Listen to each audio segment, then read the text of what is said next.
we were talking before about me retiring, not retiring. And, I was struggling early on when I got to the age where I felt like I should start wanting to do personal stuff. Yeah. But I took on a CEO, not from our industry. The resume was incredible, looked like a rock star.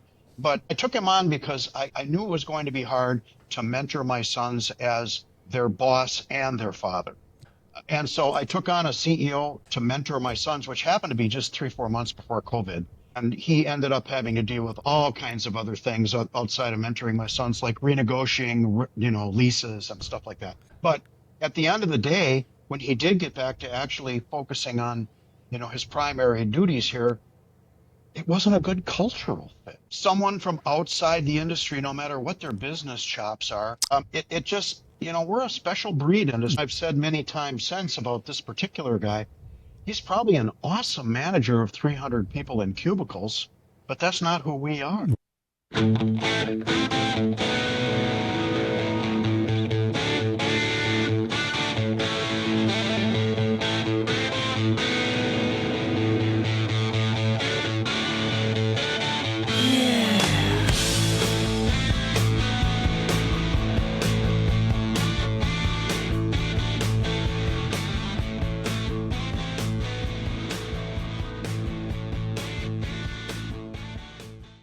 Hello, and thanks for checking out another episode here today. So I don't know if you heard or saw the Benoit Richard episode yesterday. Well, it was recorded for me yesterday, but I don't know when you're seeing this or when you might have seen or heard that one. But it's a great listen. If you haven't heard the latest Benoit Richard podcast, which I'm not even sure the episode number, but check it out because this guy has made 2 careers from one.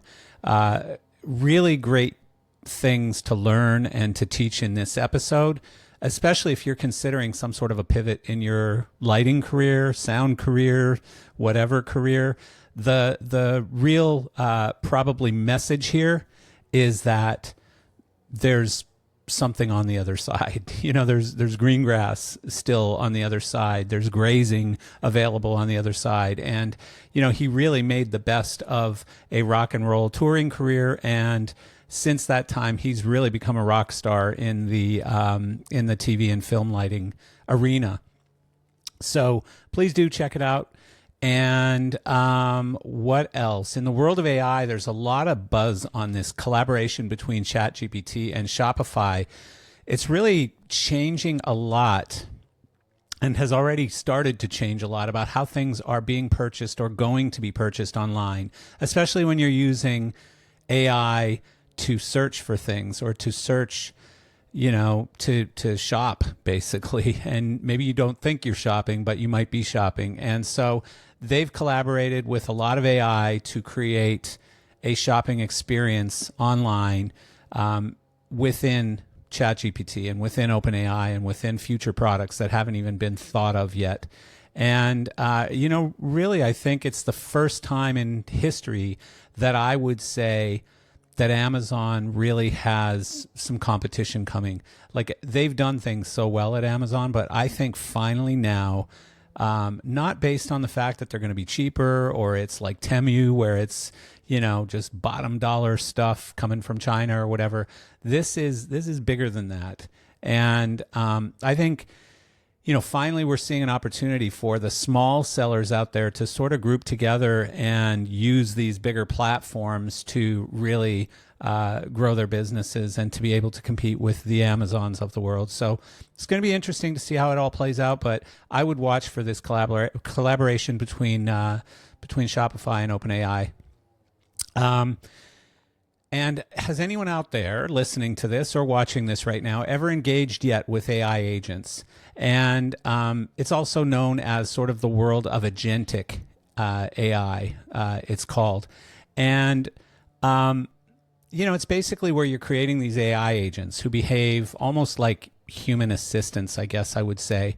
And instead of just like LLM, large language models, which are just able to answer questions or communicate with you in sort of a question answer sort of way, these are able to not only do those same things, but in a bigger picture, this form of AI actually performs tasks, like human sort of tasks, based on simple prompts. So you could tell an AI, for example, that I need to go to London to visit so-and-so from whatever lighting company in London. And it'll not only give you a list of flights, but it'll know your likes and dislikes. It'll know all of your different preferences, whether you like aisle or window seats, the airlines and hotels, whether you fly business or coach, whether you upgrade your flights or pay for those business class seats. Everything that a real travel agent or a real assistant who works for you would know, like an executive assistant. And from there, it'll look through your calendar. It could look at communications you've had back and forth with that customer that you're going to see in London.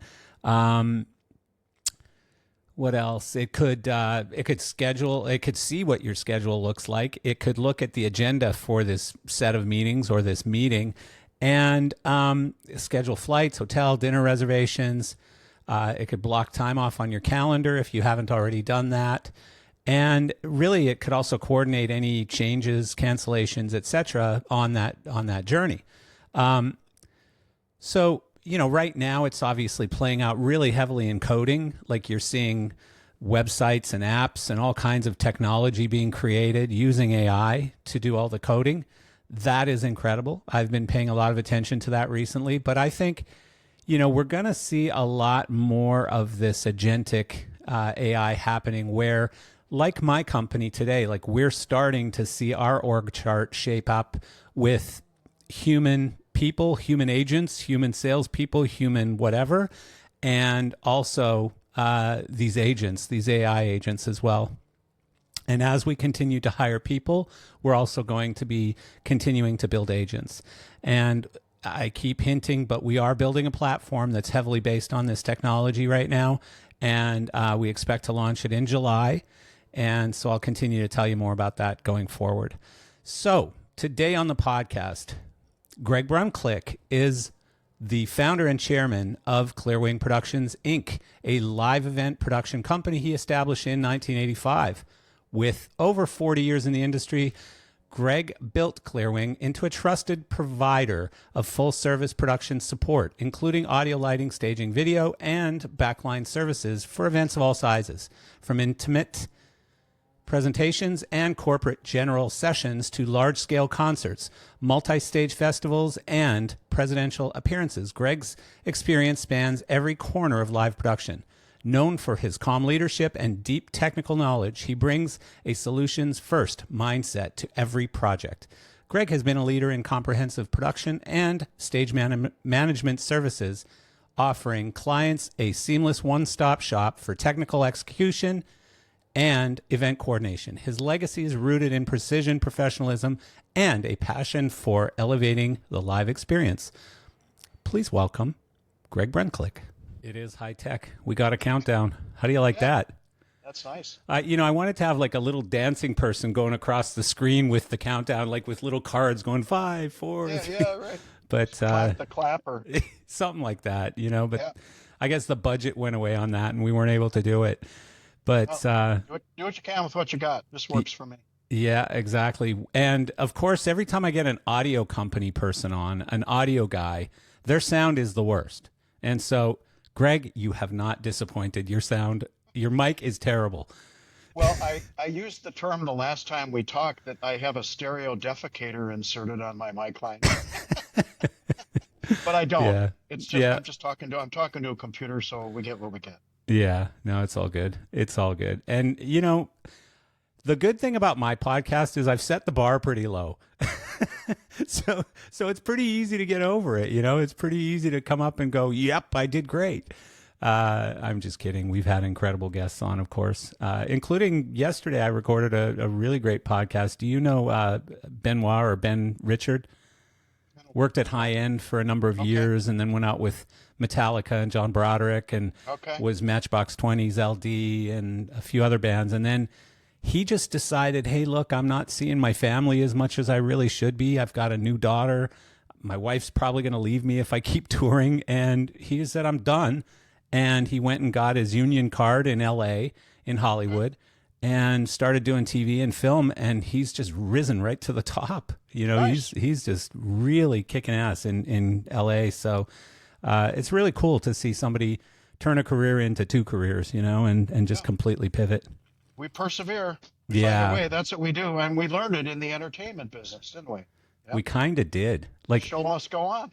if there's something that sort of mimics the military, you know, it must be this business, you know, the production world, like where not only does the show go on, but you always have to find, there's always a way to do it. You know, there's a way to get this done. And, you know, I can't think of many other businesses, I guess maybe some medical stuff, but the military and our business are just so intuitive and so creative with coming up with ways to solve You very gotta think on unique your problems. Feet. There's no question about that. Yep. Yeah, I love that. I love that about our industry. Yep. You know, I think while you and I will get into some of the conversations we had during COVID, but while we were talking at one point, I think we had that conversation, which is just like, let's just hand this to our industry and we'll solve COVID. You know, we can fix this. We can do safe shows and have people in seats and people earning a living so that they're not, you know, desperate and going bankrupt and losing their houses and stuff. But no one had the vision to give us that opportunity. So not really, no. God, it took a long time, you know. And that was another thing that came out on this recording that I did yesterday with Ben was he actually didn't want to talk to a lot of people during COVID because he was working and they weren't. And he felt it was like guilt, you know, like what do they call it? Survivor's remorse or survivor's guilt or something. Yep. And so he was feeling that because he was very gainfully employed, like doing a bunch of Netflix stuff and whatever. And he was working like crazy and never stopped. Like he was out of work for, I think, 3 months, he said. And that was it. He was gangbusters after that. Well, good for him. It was a much longer stretch for some of us, but Yeah, it sure was. Yeah, we're still here. So it was. first Yeah, world I problems. remember, you know, you were one of the people that I remember an awful lot during COVID because I know that things got a little tough for you for a while, like so many people. And I remember one conversation where you said something almost political, like almost against the tribe with regard to COVID. And you just got completely attacked. Like it was just like all your friends just pounced on you on Facebook or whatever it was. I've taken a lick here and there in my life for sure. Yeah. I think I called you and I just said, Greg, I just want to give you like a telephone hug, you I know, appreciate because that. that is crazy what's going on right now. I appreciated that. Yeah. You know, in the end, we survived. We had a motto during COVID: survive and thrive. Yeah. And we were in survival mode for a while, and we got some help, like a number of other companies Yeah. in the country. And then we switched our perspective to thrive and Yeah. get back on the horse and build. And things have been going super well since. Yeah. We had a great year last year with the political campaigns. We do Yeah. a lot of that work every 4 Yeah, I years. guess. So, you know, I can't complain about a thing. I think the best thing about the way that I personally dealt with COVID is I probably shared I'm a 12-step AA guy, right? Yeah. Yeah. So, even though COVID could have been the most catastrophic thing that ever happened to our business, our industry, our lives, I never worried about it. Yeah. You know, I just had this philosophy that what was going to be, whatever would be. And, you know, whatever happened, we'd be okay. And in the Yeah. end, we were. So, Yeah. it's all good. Today's episode is brought to you by Elation Lighting. Elation is a privately held corporation established in 1992 and headquartered in Los Angeles. All products are developed and engineered in the USA with sales and support office locations in the US, Mexico, and Europe, and distribution via a worldwide dealer network.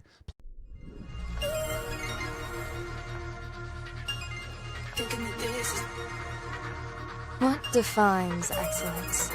Is it found in form, function, or sheer strength? Perhaps it calls for more. It's unconventional, searching beyond what can be seen. It moves with grace, intent, and versatility, while others are content to remain unchanged. A true hero rejects the ordinary and embraces transformation. They ascend and become the paragon.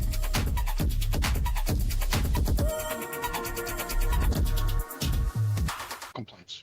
Yeah, it is, it's hard to even look back at. Like I think of this often, like, 10 years from now, how am I going to explain that to like grandkids or something? Like how do you tell young people who didn't really go through that exactly what that was and what happened and, why it happened and all that kind of stuff. Like it's a tough conversation because it's like, it still doesn't make sense to me. Right. But unfortunately, history does repeat itself and they'll have their chance with something in their lives. Yeah. That's one of my biggest prayers is that my children, are okay in the world that as it continues to morph into something I don't understand these days. Yeah. I mean, I'm an old school cat, I'm still an analog guy. I have trouble getting my head around AI and all the other things. So right. Yeah. I'm glad to be old some days, but well, you know what? And I'll tell you what's funny because I'm old too, but I am really into the whole AI thing deeply. Like I'm building a couple of businesses around AI right now within our industry. And I get so excited about it that like I go the opposite direction. I wish I was younger because I want to spend more time working with AI to become better, to make a better place, a better planet, a better life, a better whatever, right? Not to make more money. I don't care. It's more about just, wow, think of the diseases we can do away with completely. We're going to obliterate disease. My only concern with AI is what it'll do to employability for people and whether or not it's going to run hundreds of thousands of people out of work. But that's obviously one of the main concerns. So the two big AI concerns are that and what about AI is like, a gun. In the right hands, it saves you. In the wrong hands, it kills you. Yeah. And AI in the wrong hands certainly can become a weapon for very bad things. I just believe that the world is going to figure that one out and have enough senses to say we need to put up guardrails on this. We need to make sure, because it is going to be smarter than us in not very much time. It's going to be within the next few years. It's going to be smarter than us completely. It's already way smarter than me. The Matrix. Yeah. Well, The Matrix, so many of those movies, they're all coming true now. Yeah, for sure. My youngest son is about to go off to college in the fall.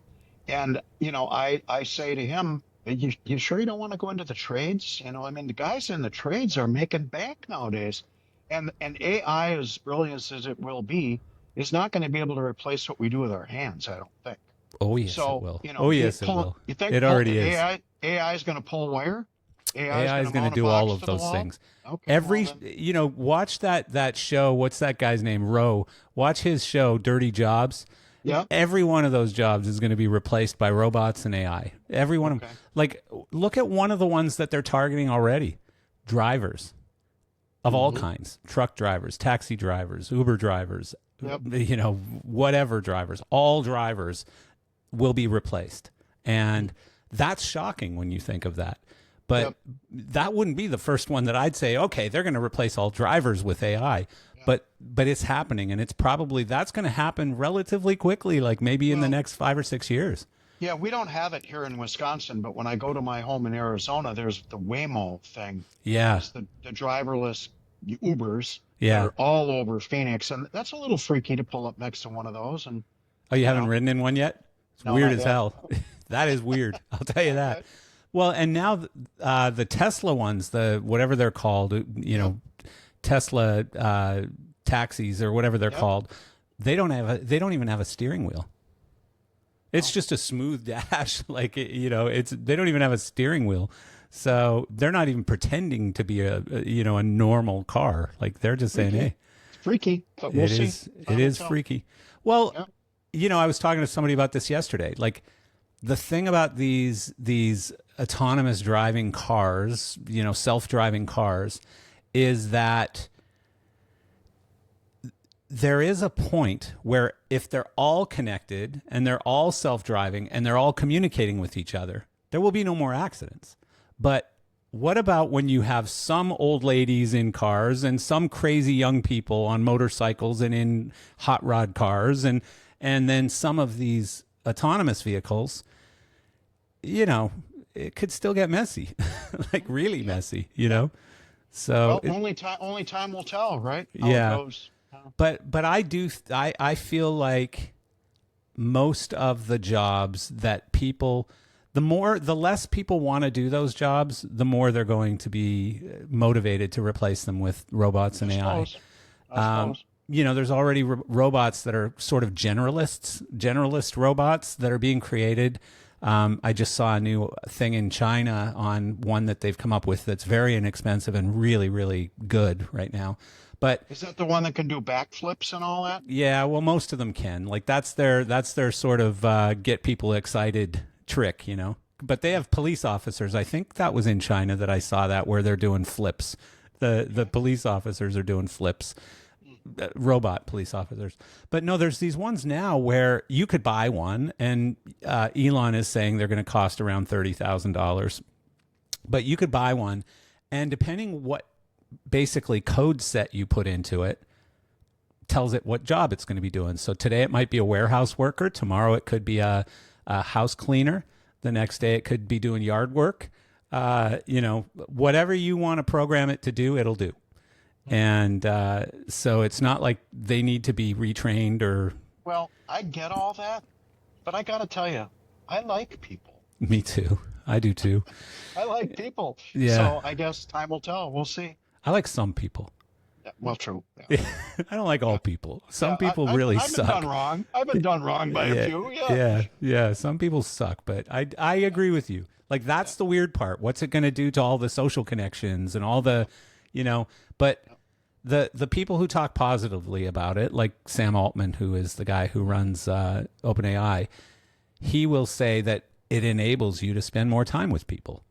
Because you're not doing the shitty jobs, you're not doing the stuff you don't feel like doing, like yard work or whatever. I could see that, I guess, too. Yep. Yeah, I don't know. It gets spun both ways depending on if the cup's half full or half empty, right? This episode is brought to you by Main Light, your go-to dry hire rental provider, bringing you the latest in lighting and stage equipment, from moving lights and control consoles to truss, LEDs, and rugged IP65 rated fixtures built for outdoor venues. Mainlight have everything you need to make your production shine. Whether it be a small theater venue, an outdoor stadium event, or a TV production set, Mainlight is the partner you trust with the gear you want.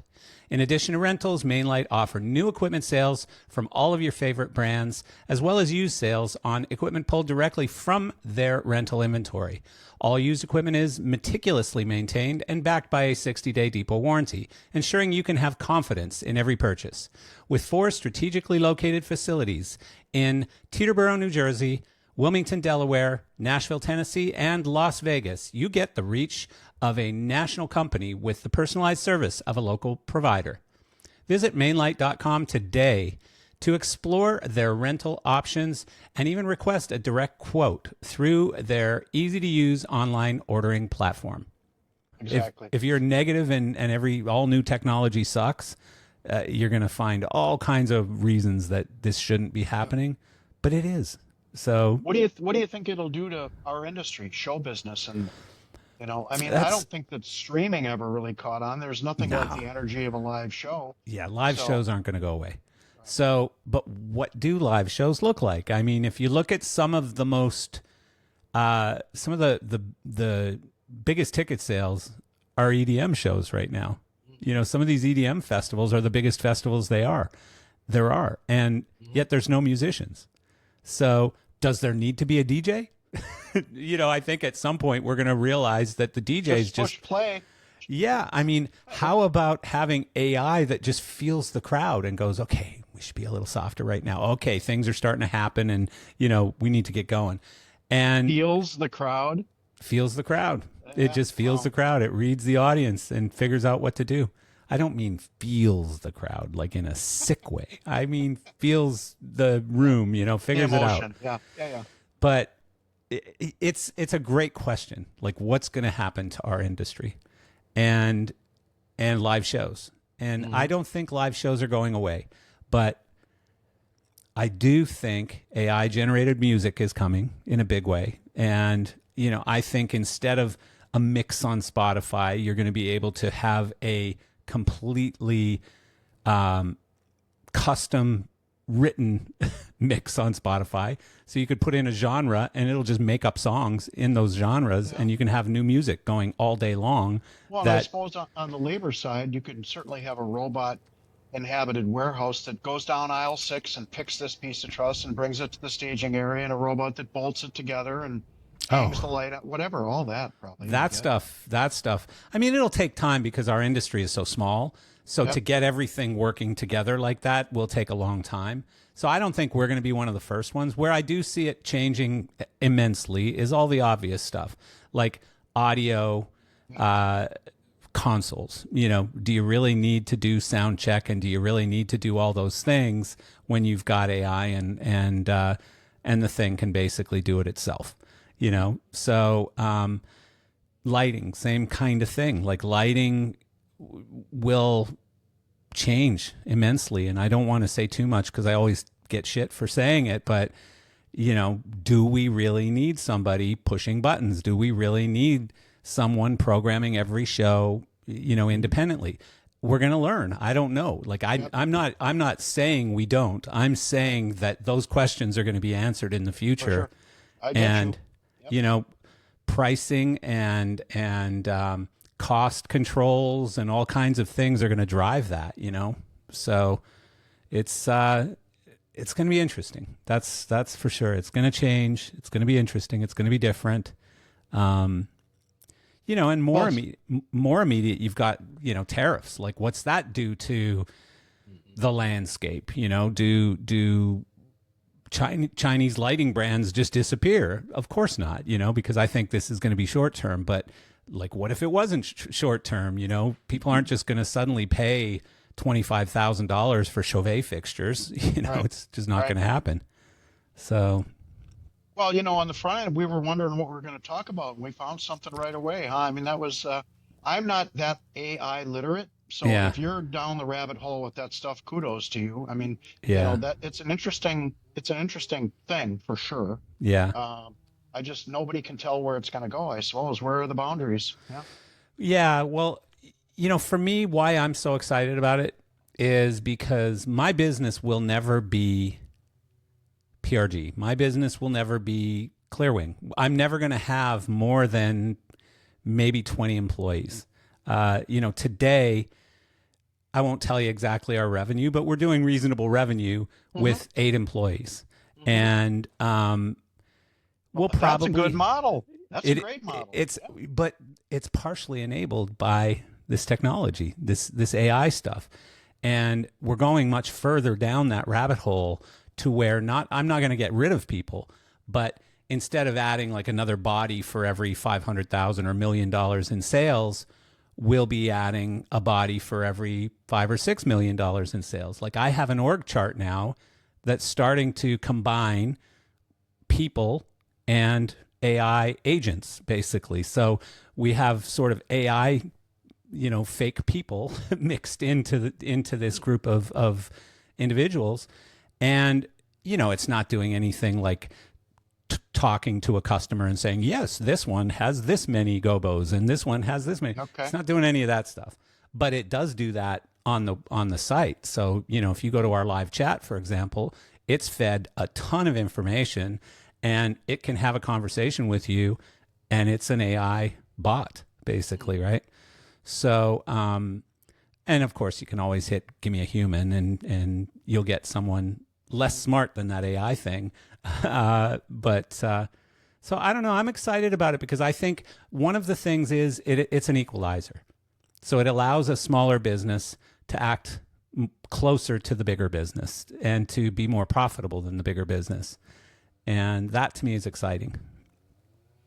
Well, a couple minutes ago I said I like people, and I do like people. Yeah. But wouldn't it be an amazing business model if you could do hundreds of millions of dollars a year in revenue with one or two employees, and you'd skip all that drama and HR and all the other stuff that comes along with people. You So know, in tech, that yeah, stuff is happening right now. Like you're yeah, seeing right now, you're seeing some of the largest companies ever built with the least amount of people. Like you're seeing $100 million businesses with 5 employees now in yeah, tech companies, that's awesome. or call it sub 10. Yeah, Sub 10 yeah, employees, so 10 million per employee. Like that's a mm, number that would have been unheard of 10 yep, years ago. for sure. So that stuff's kind of exciting. The flip side of that again is what do people who can't find jobs do? And right now, that's a hard thought to have because we're so short on labor in so Yeah, many different areas that, yeah.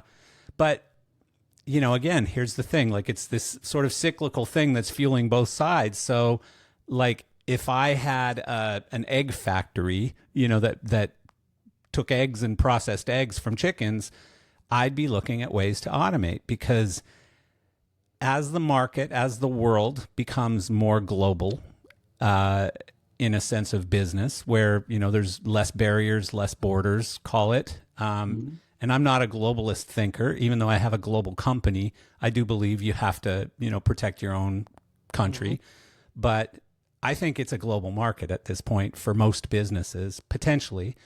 And as it becomes more and more global, you have to be able to compete on global markets. And sure. so, one of the big differences between China and the US isn't that it's not like everyone keeps thinking it's all about cheap labor. And yes, labor in China is across the board, it's going to probably be less than the United States, but it's no longer the cheap labor sort of capital. Like, you got to look to India and Cambodia and Malaysia and places like that to get really cheap labor now. But China has automation beyond what Yep. most American factories have or North American factories. And the level of automation in China and technology behind that automation is becoming scary. I It's so assume good. you've been there to see this I firsthand. have. Yeah, I Yeah, I have. have not. So yeah, Oh my God. interesting though. Well, and I was there before too. So I was there before they had all this automation where you had people sitting outside on the street putting together like PC boards and stuff because they didn't have enough room inside this tiny little sweat box of a factory. Hmm. And it was sad. It was like they're just really abusing these people. Well, that kind of stuff has moved to other countries now, and China's become, much bigger thinking and when you see some of the stuff coming out of their car factory, the BYD car factory, it's incredible some of the stuff they're coming up with, and the pricing is just scary low. Yep. Yep. So, Yep. so Well, anyways, we were, so we were touched on labor just a little bit because, that's been one of the biggest struggles for companies like mine in the last 2 years and I say to myself, it's so hard to find people, one, and retain them, two. But what are all these people who don't want to work doing? How are they paying the bills? yeah, I don't know. I don't either. You know, Obviously, like right at the end of COVID, we had this sort of mass movement to more stable jobs. Call it like, not that our industry isn't stable, but like they got to be home by 5 o'clock for dinner with their family or whatever. They got proper insurance, where in some cases in our industry they don't. They were paid as employees instead of contractors in many cases, so they got a W-2, and they didn't have to travel, and so we lost a lot of people, obviously, to that, and most of them didn't come back, and so that was problem one. Problem two was that, oh look, I got a thumbs up. Nice. Problem two was that our industry grew so much. Like all of a sudden, everybody and their dog wanted to go out and tour, and all at the same time, right? So obviously, there was a huge bubble where we didn't have enough, and people just wore themselves out, just working to the bone, as shorthanded and everything else, and longer days, more days, blah blah blah. So that was Well, a problem. I don't know. I don't know about the other players, but our experience with the freelancers or the permalancers, the guys who, want to manage their own time, Yeah, and those people are still all employees. They're on our payroll, but they just manage their own time because Oh, they have to, because of work comp and all that. yeah. But our experience was that when COVID ended and people came back, the rates went way up. People were Yeah. trying to make up for lost time or whatever. And then that first year after COVID, the promoters were throwing money at us. They all just wanted to get shows going again. And it was manageable that first year or so. But since then, the promoters and what they're willing to pay for service has normalized. Yeah. But the freelancers, freelancers are still up Yeah. there. So and at the end of the day, companies like mine are on some levels candles burning at both ends a little bit. Now, Yeah, we're that's- doing well too. That's a We're doing common well, too. story that I hear, though. Like the fact that normalizing those prices meant putting it back to 2019 rates. But yet your costs are still much higher than they were in 2019 is basically what you're going saying. up even more now. The And tariff going up thing more. is- yeah. So I don't yeah, know they're how like, we're hey, gonna- you used to be able to do this show for me for $100,000.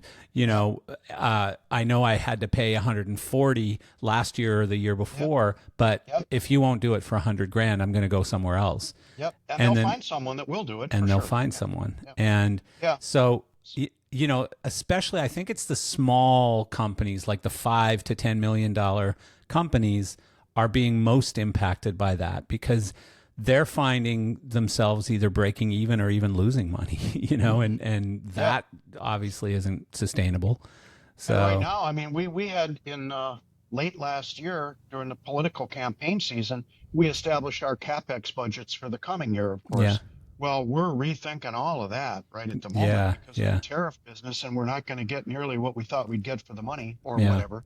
yeah. So we're dragging our feet a little bit on some of the things that we were going to do just to kind of wait and see if this is a short-term deal or not. Yeah. Yeah, that's crazy. And you know, we've seen some of that business, you know, panic buys where it's like Yep. we either cut out the capex altogether or we're going to buy used, can you get us this?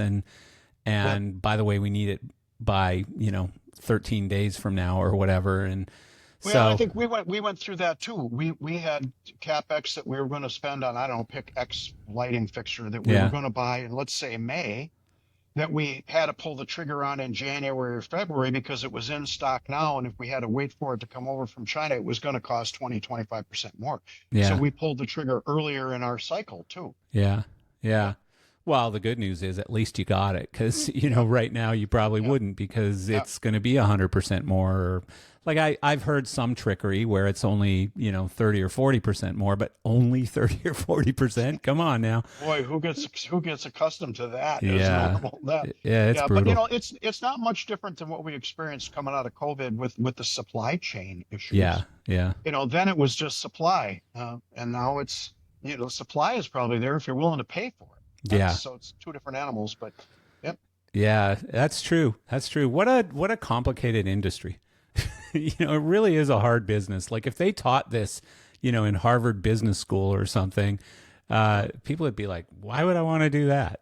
You know, that makes no sense.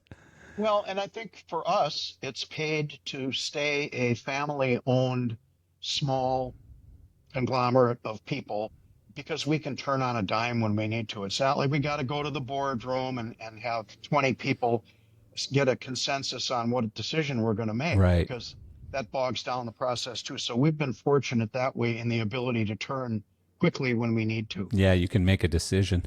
Yeah, Yeah. for sure. No, that's a great Sometimes. point. And I mean, you know, as you know, not that many companies are left in that position. You know, it's changed. The whole landscape has changed, and now, you know, bigger private equity firms are buying private equity held companies from other private equity firms, and Yep. it's just you know, that sort of ball of yarn just keeps getting weirder. Well, I mean, the dynamic I started noticing it when, you know, the Walmarts and the big box stores were rolling over the mom and pop little shops. And now it's just the big eating the small. I mean, Yeah. but it's going to change the course of, you know, a glacier. Well, but at the same time, and you would know this as well as anyone, are we in an industry now where unless you have access to that kind of capital, you're not going to be able to compete on many of the bigger shows? Like you're just not going to be able to do a Taylor Swift or something like that, right? Well, I think for certain that's a factor. Yeah. Yeah. I think another factor for us is, the companies that are global and, it's not like we've never shipped a container somewhere to do a show, but it's a lot more cumbersome for us than it is one of these major international players that just sends an email to the Afghanistan. I'm going to pick Yeah. a obtuse Neutral. example. Yeah. Afghanistan office, and they package it all up there with everything exactly the same as it was here in the States. Right. That's a real advantage for a band that's doing international touring. It's a lot more cumbersome for a company like mine to ante up to, Yeah. for sure. Yeah. No, I So get that. That's a big one right there. But it's also, like you look at some of these companies who became international. And I won't mention any names, but one of the more recent ones bought a company over there, and it was a disaster. Like they lost so much money for the first year and a half, 2 years, that it was like, oh my God, what did we do here? yeah. Well, And I'm not privy to knowing anything about that one, but yeah, I'm yeah. sure Well, it I'll tell you happens. Yeah. offline. I'll tell you Yeah. I'm offline. sure. Yeah. Okay. But Yeah. and part of that is cultural. It's like I know businesses who keep saying I'm going to expand and put an office in Dubai. And I'm like, have you ever been there? And they say, no, I haven't. And well, you might want to make a few trips over and really understand the culture and how business Yeah. is done there, and what types of regulations you're going to have to follow, and expats and all this stuff. Like they like things done their way, and even just doing business, as in a different state or in a different whatever, like Yep. can be completely different. So Well, and I'm not. I don't know enough about private equity to really testify. I mean, we get pinged by people, of course, interested yeah, in all the time. you're of But that size. I'm of that size. But my gut says that when you get consumed by somebody like that, and it becomes you're held to ratios and covenants and all this stuff for 5 to 8 years until they can roll you over to the next PE firm. Yeah, That's not and in the meantime, you pay, let's just say, $1 million a year in management fees while yeah, you're trying to meet your ratios. yeah, That's not necessarily a vice I want to put my head in, yeah, So I really prefer the family owned dynamic that we have where, we talk to each other about what's going to happen. But again, I haven't dealt with private equity before, yeah, so I don't, but I have talked to people that have, and it's kind of that dynamic. yeah. So Well, not I every don't know. deal has like earnouts and stuff like that where you're lending money back to the company. Right. A lot of deals you're just paid out. And then, if you want to stay on for 5 years, they'll pay you a salary for 5 years. If you don't want to, they usually want you to stay at least a year so that, Yep. they can figure out where all the bodies are buried and stuff. But, but yeah, a lot of deals don't involve, those earnout situations. I agree with you. Like it never seems to end well. Most earnout deals that I see done don't end up paying out at the end.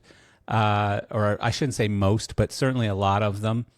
And so yeah, like I've always said, if I sell my company, I sell my company. You write me a big fat check, and Yep. I walk away as soon as possible.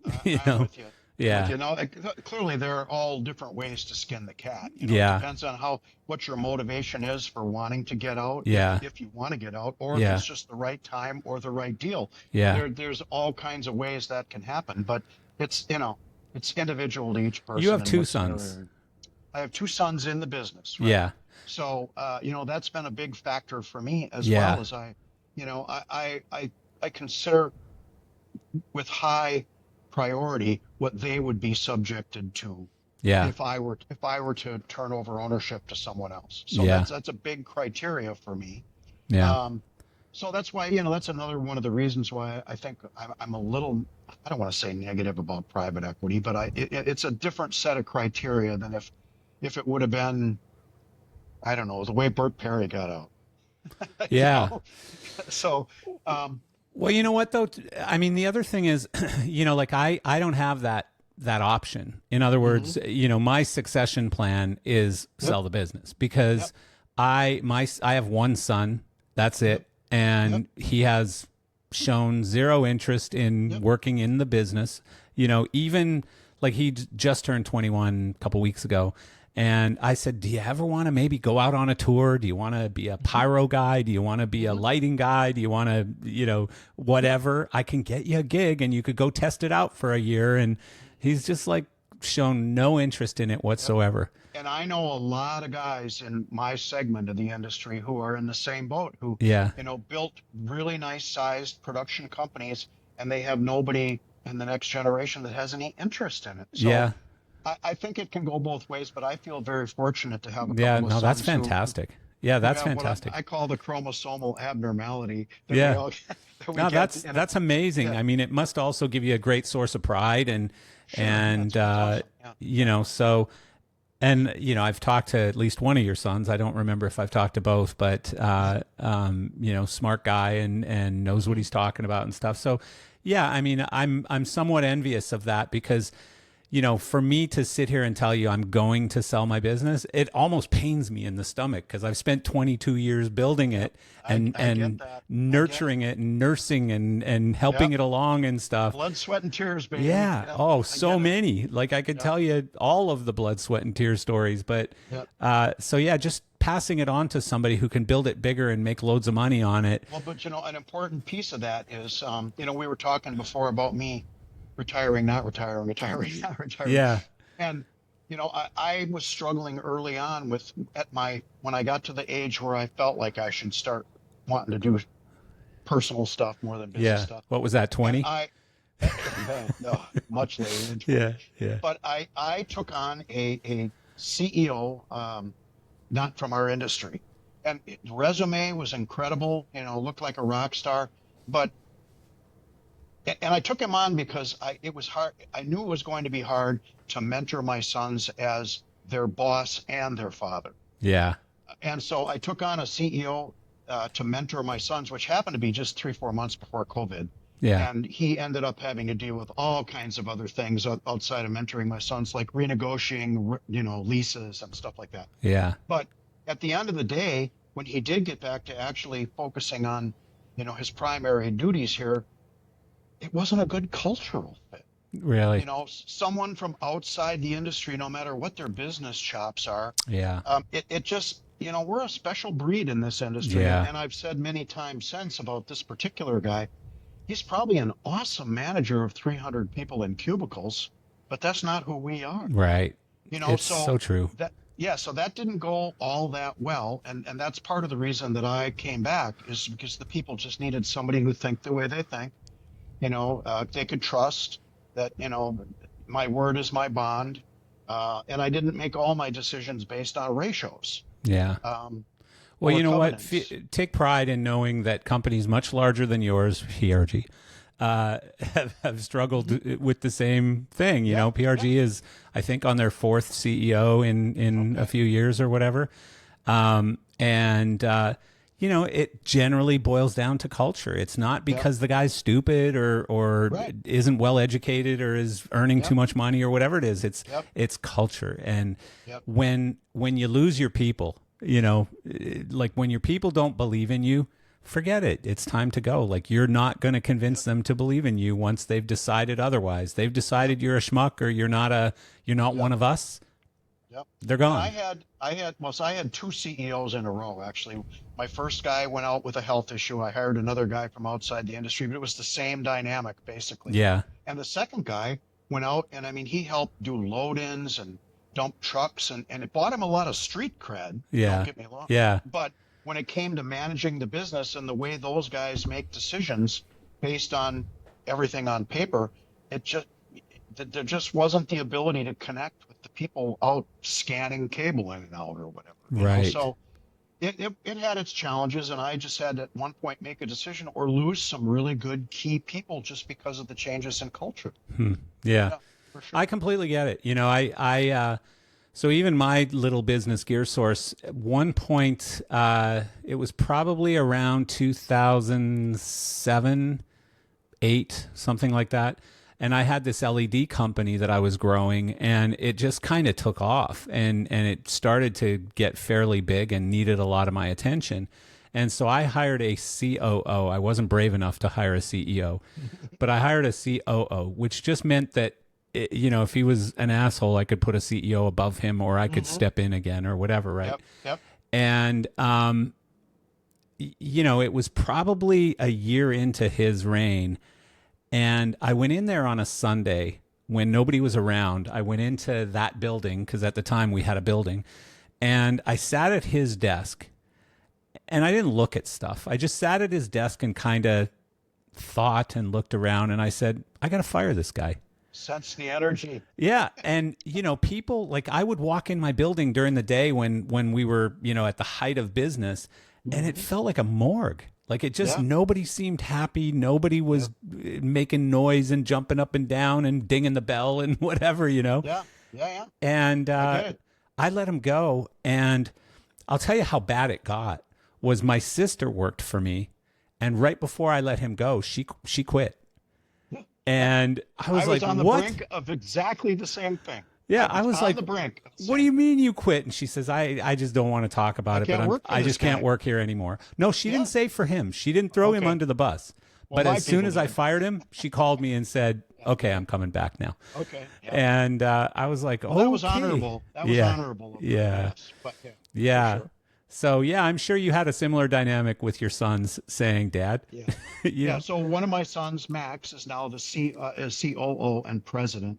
Okay. And the CEO for now. Yeah. He just gets a few more miles on his tires. He's kind of a young buck still. Yeah. And my other son, Brian, is the VP of production. Cool. And then we have Nick Dressler down in Phoenix, who's the VP of integration. So cool. Our machine is running well oiled at the moment. I got no complaints. So what Denver's gone, right? Yeah. Denver's gone. Yeah. I really love Denver, and I was really hoping that it would be a great farm team in the beginning for us, if you will. Yeah. But so what happened was, and I'm not going to throw any darts at anything or anybody, but our experience in Denver was basically a result of the jam band market. I mean, it's such a jam band market there. Yeah. That every show is 200 moving lights and pyro and smoke and lasers and blah, blah, blah.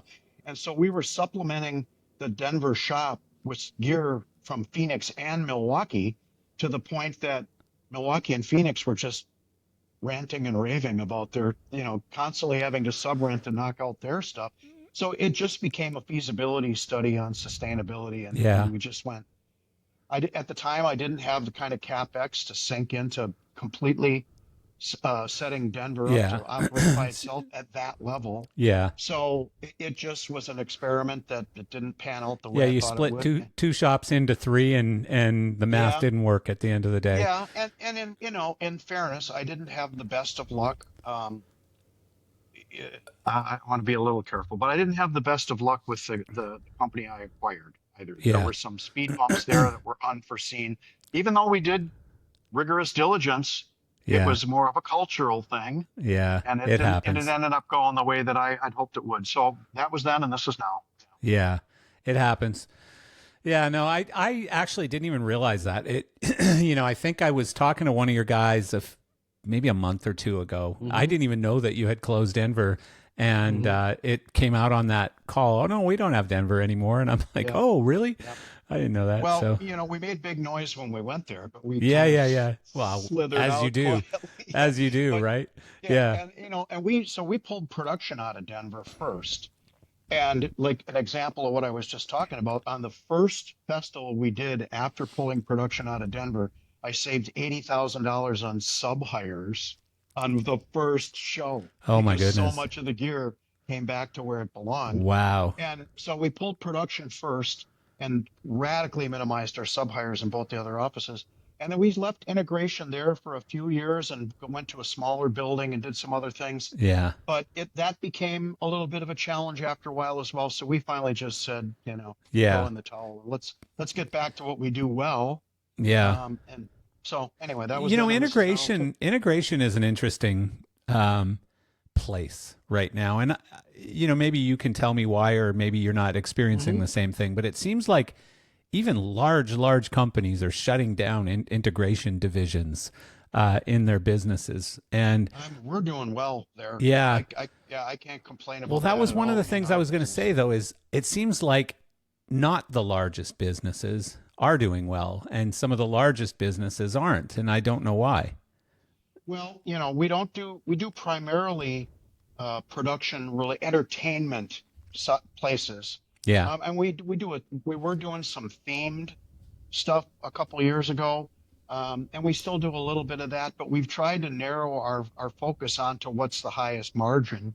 that makes We've sense. decided we like to work half as much and make twice as much instead of working twice as hard to make half as much. Yeah, And so I mean, we don't do corporate boardrooms, we don't do digital signage, yeah, we don't do a lot of those things that are diversions from what we know best. And live entertainment production is what we cut our teeth on over the years. So we do primarily production spaces now, which has yeah, served us well. And we have relationships with a couple of co-op situations that bring work to us as well. yeah. That's cool. So that segment of our business is probably in the range of 40 to 50%, Wow. equal with production now. Hmm. So I yeah, stand corrected. yeah, not It we're just not seems having, like yeah. so many people I talk to are like, we're not making any money there. Like I know one small group of companies just recently sold off their that division of their Okay, yeah, company, yeah. and others have closed it, and some of the bigger ones have closed it. Like Solotech actually closed their e-commerce business, and I Well, I was think just going to go there. I was just going to go there and say that is probably more of what we experience in the e-commerce because there's so many people selling stuff online now that yeah, it's hard to compete in that segment and get yeah, any real margin. So we are noticing a decline in our pro shop business yeah, or the brown box sale part, but the integration division where we're actually going out and installing the rigging or the intelligent hoist systems and all of yeah, that stuff now. yeah. We're doing well there. I can't Yeah, complain there. good, good. Yeah, Yeah. well, and I would guess that most of that is regional, right? Like, or is it national still? Yeah, it's national. Yeah, I Really? mean, Huh. I think I have a crew out in Wyoming right now. We have a crew now in Phoenix, it's a bit more regional, Yeah. but that's a much bigger market than Wisconsin is. Hmm. I mean, Phoenix is what 6 or 7 million people with new venues and stuff going up all the time. Yeah. Milwaukee and Chicago is a little more, um, not concentric or whatever the word is. Yeah. It's confined. Yeah. So, but but we're still doing a lot of production related stuff. Hmm. Yeah, Yeah. all good. So, um, what do you think? And like, how do things sort of fix themselves? Like, I mean, we're still struggling for people. We're obviously Hmm. starting to see some. I'm seeing more and more businesses struggling just to make money Hmm. right now. Like, one of the interesting trends that I'm seeing is you've got some companies that are growing rather quickly, young guys that are fairly well funded, Hmm. and but they're growing on this model, which is basically we'll work 24/7 and never take a break, Hmm. and we'll sleep at the shop and that kind of thing, which, And as you know, it is will race to the bottom on the numbers. Yeah. it is not sustainable. No, I don't see it as sustainable. I mean, I say that I'm glad to be old in a number of contexts. Yeah, One is I've seen a lot of stuff and I've experienced a lot of things and we've right. had to change to grow and what's the phrase? The phrase change or die, I guess, is a Yeah, business yeah. mantra. Evolve or But die. I'm glad. I wouldn't want to be starting out in an industry of any nature right now with the economic climate, just the lack of people and labor. Yeah, Um, I'm not a fan of the whole kids living in their phones thing. yeah, So I'm a little old school that way. But the other reason I say I'm glad to be old is because we've got a head start on a lot of those guys, and our right. business is big enough and well known enough, and we have a reputable enough reputation to get some things just based on who we are and how Yeah, we have done yeah. business That's over the very years. helpful. Yet to start clawing and scratching at the market now would be really challenging for Ugh. me. I Yeah, don't know if I'd have the patience. yeah. Well, I mean, I know some people doing really, really, big shows, lots and lots Hmm. of work and stuff, but you could call them at 11 o'clock on a Thursday night and they're at the shop, Mhm. and like one thing I know is I know a lot of people who are either dead or dying who had that kind of lifestyle. Yeah. You Yeah. do have to have other things in your life, otherwise this will burn you out Yep. pretty well. Yep. And Yep. Yep. so And again, I feel fortunate along those lines. It's not like my people haven't put in 100-hour weeks a bunch of times in the last year, but it kind of ebbs and flows. yeah, And that's another good thing about having Milwaukee and Phoenix, which are inverse busy seasons. yeah, When it slows down up here, we've got revenue streams and whatnot coming from Phoenix. So that's been a nice synergy in our evolution too, is going to another climate where our things subsidize each other, and being multidiscipline helps too. When sound is down, lighting is up. When yeah. backline or integrations is down, production is up. When production is down, integrations is up. So and frankly, along that line, integrations saved us in COVID, Yeah, frankly. a lot of I mean, businesses. yeah, I mean, the schools that were shut down for 3 or 4 months all said, we want to get this work done and we can do it with social distancing while none of the students are here or anything. So having that multidiscipline really saved us too. I just Really got a little shiver when great you praise. said social distancing. I don't ever want to hear that again. I know. Like I I didn't was realize just, I liked people yeah, until you made me stay away from them, and then I was like, "Well, wait a second, this sucks. I don't like yeah. this." Yeah. We were just shooting the breeze. There was a guy from another company here a couple minutes ago, and we were shooting the breeze out in the front office. And I remember going to a show. I don't remember where it was. I don't remember the show or anything.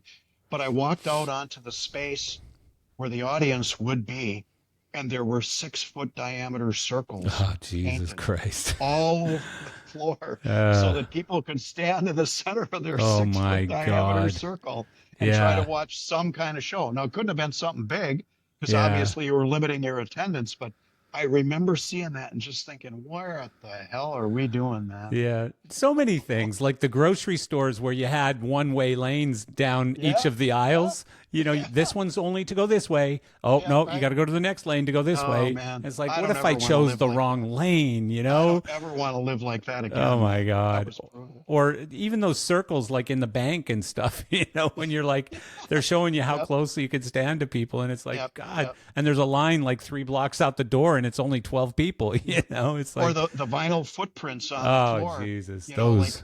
and there was always the joke that there were those every 6 feet lined up behind Anita Baker's monitor guy, because when that guy got fired, the next guy would Oh step up. my God. That's hilarious. That's Those- hilarious. anyway, yeah, So, funny stuff we've seen in our years, huh? yeah, what do you think is the hardest from a gear standpoint? What's the hardest department to keep up with? Like who demands the newest, latest gear and Oh at the man. highest cost? Is it audio? Well, yeah, and lighting, they're Yeah. kind of run parallel for us.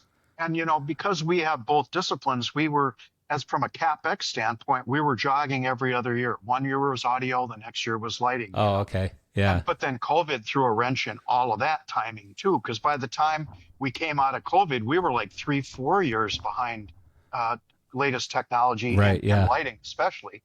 And I was kind of hoping that there would be a sensitivity by the guys spec'ing the gear that, hey, we know all these vendors took it in the shorts here for a couple of years. We're going to use gear that's a little bit aged for a while. That didn't happen. Really? I go, no, I want the latest, greatest thing that's new off the market. Oh my God. So, but it is what it is. Yeah. Well, yeah, because I know when we were coming out of COVID and we'd be on those like my Zoom calls every week or whatever, Mm-hmm. people would talk about, coming out of this, we're going to be much more sensible and some things we're going to totally change and we'll never go back again. And, we're going to be more disciplined and all this stuff, right? And No, people will have to use whatever's in my shop. And then the first show you see them do, you're like, no, wait, no. you didn't used to have those Roby, Yeah. Yeah. Fortes or whatever. And, well, Yeah. a customer needed it, Yep. Yep. So people Yeah, in it's our been a industry challenge. are too willing to go massively into debt too. Yeah, That's the yeah. other thing. Like debt they're addicted to debt. Well, and I'm not going to rip on anybody. I completely respect all the guys who are the geniuses Of that course. have the design and the creative element of this, who then spec the gear. but I've said for many, many years, it must be nice to be the guy that just has to write what I want on a piece of paper and someone else has to buy it and provide Yeah. it, you know. Yeah. Um, but at the end of the day, we've survived through all of these Right. iterations of things and Exactly. we're doing well. So I don't have an axe to grind with anybody, but I still think it would be nice to just say, this is what I want. Please provide it for me. And Yeah. somebody else has to buy it. Well, or how about a collab, where somebody Yeah. comes into you and says, "Hey, Greg, what would be the best gear for us to spec on this show that we're doing with you next Yeah. week, Yeah. based on what you have in stock?" Well, and I'm So pretty sure that some of the real heavyweights in our industry have that ability, yeah, but a company at my scale just doesn't have that kind of leverage with yeah, people. So yeah. You give them what I, they I want. imagine some of the major players, they fly a guy in and wine him and dine him or do whatever they do, and they work those compromises out. Not really. Not That really. hasn't been, yeah, I don't know. That's Yeah, complete speculation. yeah. Complete speculation. I don't Nah, know. it doesn't seem like it. It seems like Okay. whatever they want, they get, and Yeah. I think when a huge player does a smaller show, perhaps, like if they're doing, Right. if a Solo Tech or a PRG or somebody's doing a theater tour, and the LD says, "I gotta have these," and they say, Mhm. "Well, would you take these? Because we're going to be able to hit your budget, if you will." But And we've been doing it for 20 years within your budget, and yeah, we've always taken care of you here. So can we get a little back scratch here? yeah, Yeah, I don't know. yeah, you know the But game. yeah, I mean, we've had to pass on many a project over the years just because we didn't have the capacity. Yeah, I mean, from a people or a gear standpoint, and yeah. that's really hard when you want to continue to grow your business, and especially if it's an act.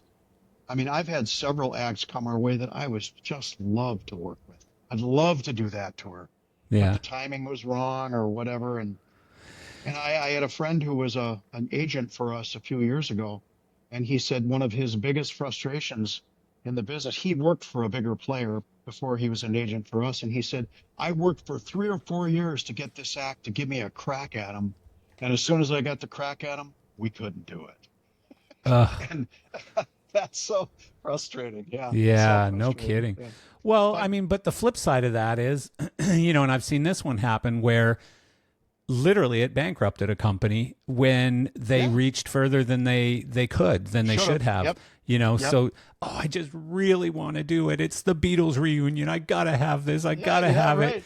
And so they take an incredible amount of debt and buy this crazy package for really low returns, and Yeah. they lose their ass, and 2 years later they're gone. You know? Yeah, well, there was a company I won't name a few years ago that was blew up, flash in the pan, kind of same thing, one hit wonder type of deal, and massive. And I was thinking, boy, what are we all going to do to compete with these guys? And then they were only around for a couple of years. Yeah, So, yeah. you know, I yeah, happen to know who you're thinking about.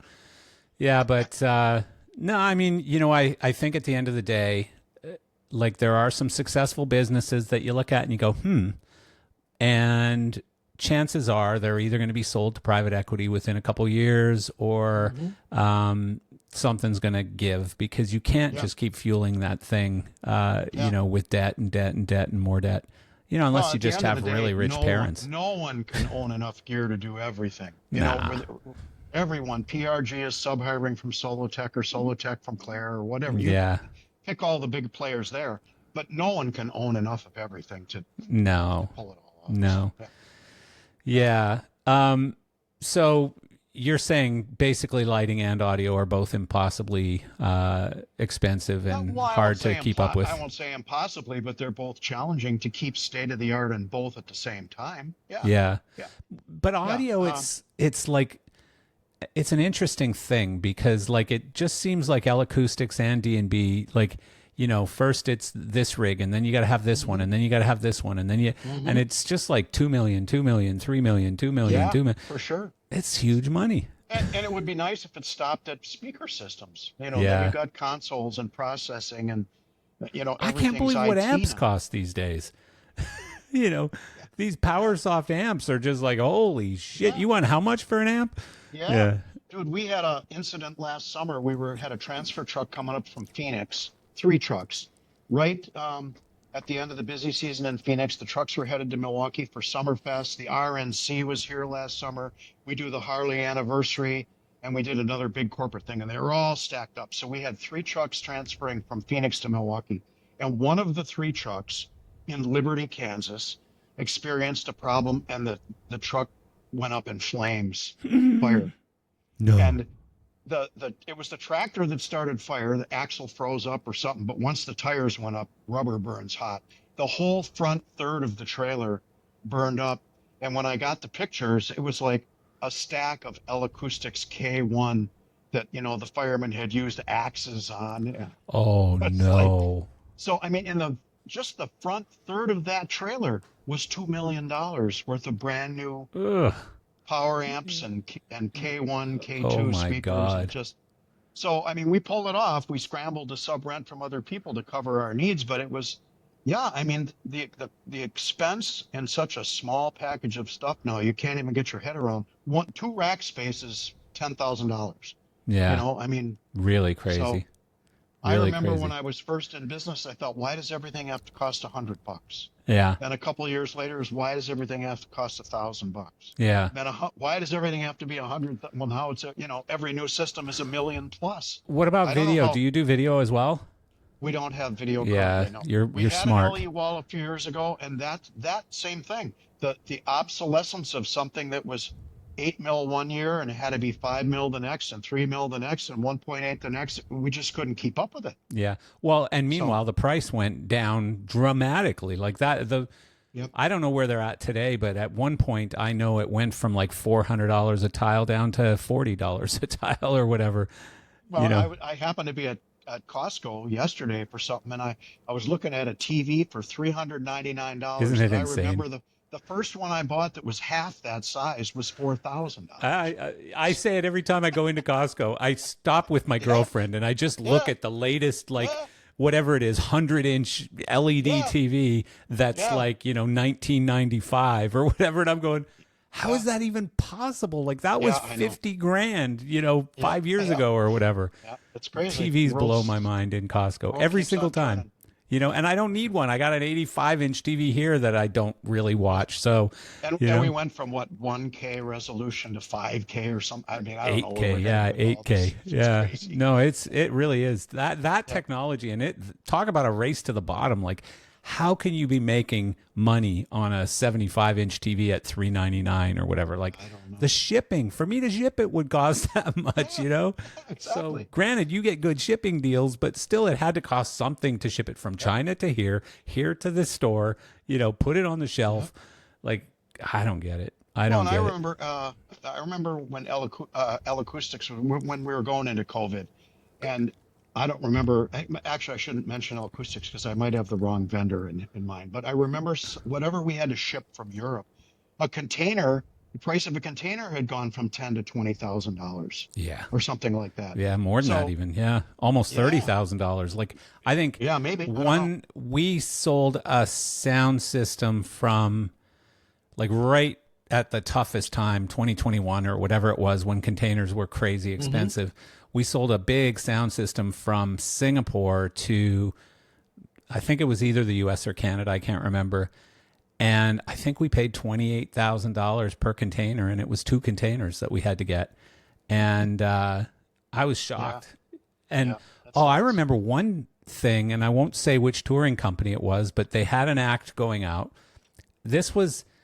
It had to be the end of either 21 or 22. I can't remember, but it was the end of the year. It was December. I think it was December 28th, between Christmas and New Year's. And I get a call in a panic. I need 100 of this particular lighting fixture. I think it was a Megapoint or something.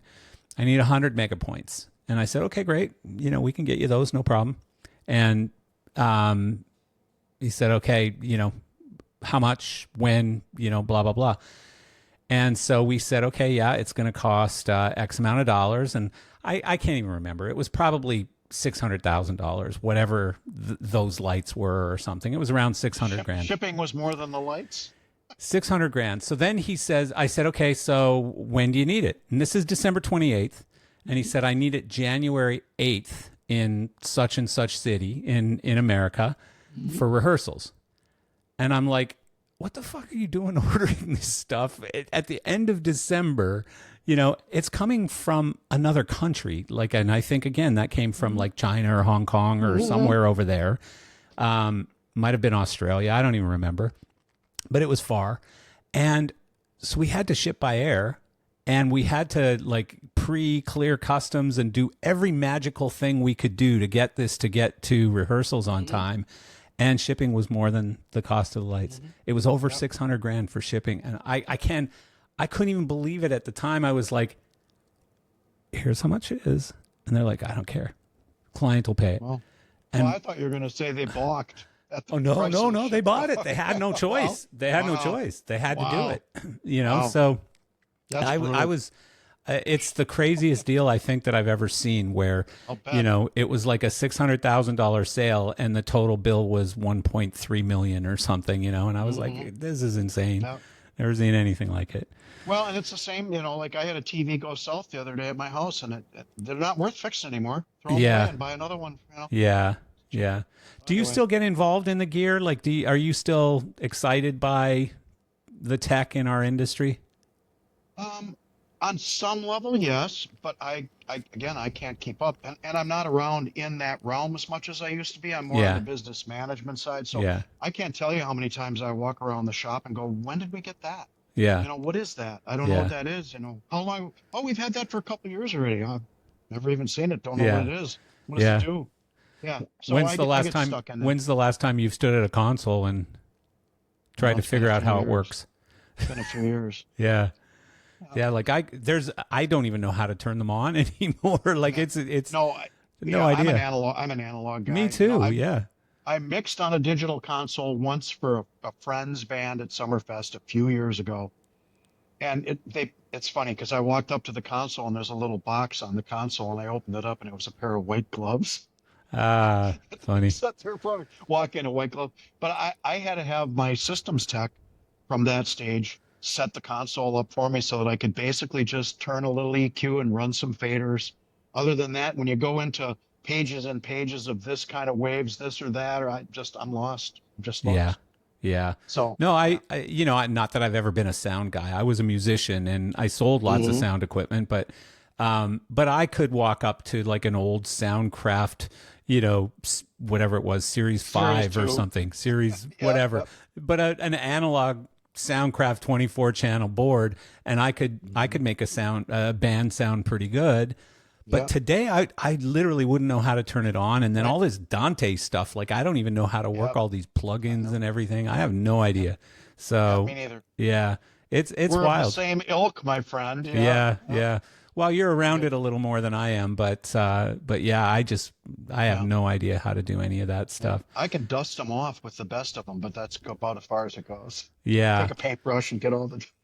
So I don't even think we mentioned, but it's your 40th anniversary this year, right? For Clearwing? Oh, I think it's more. Yeah, I think. Isn't it 1985?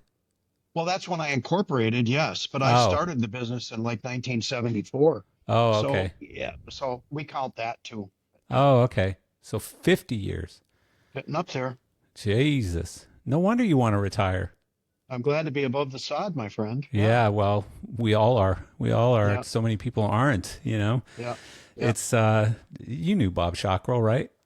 Yeah. He just passed away a few days ago. Oh, no, I didn't know that. Yeah, he did. Yeah, he passed away man. I mean, he was in a hospital for a number of years since, I think, I had him on the podcast in 2019, right after he retired from Roby. And not long after that, I think maybe early 2020 is when he went into a dementia home and just dropped really quickly. Dude. I liked him. Yeah, Bob was a good guy. I bought my first Verilites from him, I think. Oh, really? Yeah. Used. Yeah.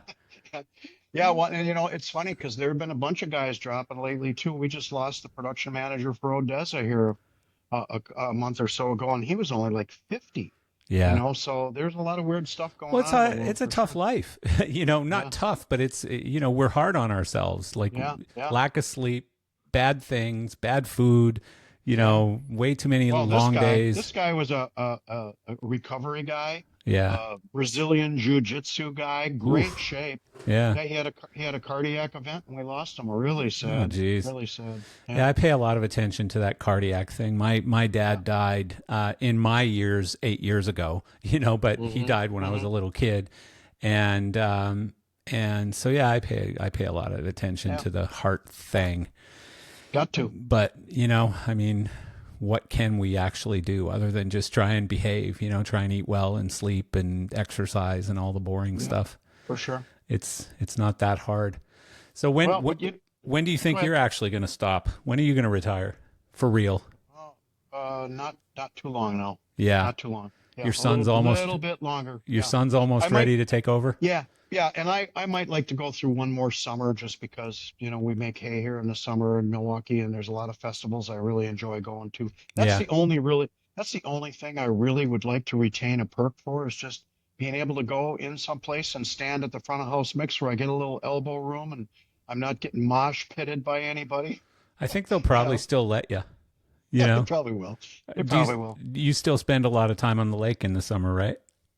Yeah, I've got a lake house and now I have a house out in the forest as well. I've got 20 acres of wooded land Oh, very about cool. 30 minutes west of Milwaukee. So I have the best of both worlds, and then I have a house in Phoenix too. So when it gets bitter cold up here, I escape to that. Yeah. I look, I am so blessed in so Yeah. many ways. Good for you. I can't even list them. Well, So you've worked hard for 50 years, my friend. So I think I have, you and you know deserve what? it. But I was just saying to somebody earlier today too, that one of the greatest joys of being where I am is knowing that I earned it. Yeah. It's true. And there's a lot of great people that are second, third generation or whatever that step into it. I've got a couple here, my boys, Yeah. that are picking up something that had pretty good inertia going, when they got it. But I feel really good about having earned it, no question. Yeah, that's fantastic. And I really I'm happy for you that that you do have that succession situation because I think, first of all, like there's a lot of people in our industry that don't have it, myself included. And there's a lot of people in our industry that don't even think about it. I know guys in their 60s and even 70s who don't have a succession plan at all, and they're just I like, do too. this is going to last forever. Yeah, No, yeah. it ain't. I called somebody, unnamed company not too long ago, more in the corporate segment, not Yeah. necessarily in live music. Yeah. And I said, you guys have been around for a long time. I think you got a good business. What's your exit strategy? Is there any chance we could talk about me acquiring you? And the response was, no, sorry, we're going to die at our desks. Ugh. Oh, geez. Okay, well, Yeah. I I'm guess if not. that's your aspiration, yeah, Yeah. no, me neither. Yeah, No, I'm me not going neither. to do that. I don't want to do Yeah, that. no, me neither. Well, Well, we didn't know what we were going to talk about when we got started, but we found plenty of stuff to yeah, shoot the no shit kidding. about. Well, I made you All good. listen to my theories on AI and, that's going to kill 10, 15 minutes no matter what. Yeah, it was all But good though. yeah. Yeah, Well, I hope to get up there this summer, so I might you actually should. make some noise. Well, I think I told you, no, maybe I didn't tell you last time, but I drive through if I drive because I go up to my house in Canada for the summer. I do So that a lot less these days too. Yeah, yeah, well, driving. Yeah, I mean, it's a long drive from Florida to Western yes, it Canada. is. But, Yeah, I was going to buy a car up there and then COVID happened and cars were so expensive and it was stupid and insurance was crazy up there. And then for the car to sit for half the year, it didn't make yeah, any sense. yeah. So Right. the cheap side of me said, well, yeah, I got this nice BMW in South Florida. It's just going to sit for 6 months. I'll just drive it up there. And so for the first couple years, I transported it to like Chicago or Minnesota or something, and then drove from there up, and it wasn't that bad, 18, 19 hours. And last year we just drove the whole way, and I was like, that wasn't that terrible. That was okay. And so now we're planning it. It's in a month, and I think my son's actually going to drive with his buddy, and I'll just fly up with my Well, girlfriend. if you happen to change your plan and pass by here, certainly come knock on the door, and we'll. Absolutely, A yeah, lot of great festivals here in the summer. There's a festival of some generation, like, Milwaukee's an ethnic melting pot, right? So yeah. we do Summerfest, but right before Summerfest, we do Polish Fest. And then there's Italian Fest, German Fest, Irish Fest, Mexican Fiesta. And so there's It a sounds lot of like great Fat ethnic Belly stuff. Fest for me It, because there's, I like all there's of a those lot of that. food Me related too. things, Me too. Yeah. But if they're you all like fun. really good-looking, red-headed, blue-eyed girls, come to an Irish Fest. That's the third Yeah. week of Well, I August. used to, but I have a girlfriend, so I'm not allowed to like Okay. those. She's British, so she's close You to can that. still But look. You can still yeah, look. yeah, you can still look. Shh. Shh. Well, keep us in mind if you come this way. Absolutely, Greg. Thank you for doing this. I appreciate it. It's nice to catch Oh, up with yeah. you. No worries. Yeah, great to see your face, too. Yeah, yeah. All Be right. well. We'll Take stay care of at it. yourself. All right, bud. Take care.